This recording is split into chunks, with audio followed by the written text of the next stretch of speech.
FIFA world cup ماؤ کے قدموں تلے۔ دور حاضر میں کامیابی کو وائف یا گرل فرینڈ کے ساتھ سیلیبریٹ کرنے کو عالمی معیار سمجھا جاتا ہے۔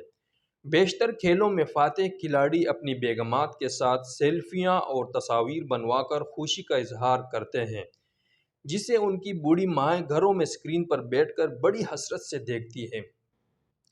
مگر قطر فیفا ورلڈ کپ اس حوالے سے بھی مختلف رہا۔ مراکشی اور تیونسی کھلاڑیوں نے اپنی والداؤں کو ہی جشن کے لیے چن کر ایک منفرد روایت کو زندہ کر دیا۔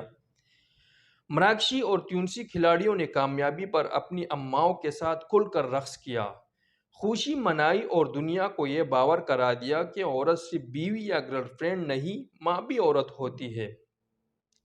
اس کے چہرے پر مرور زمانے سے پڑنے والی جھریوں ہی میں ہماری کامیابی کے راز مضمر ہیں۔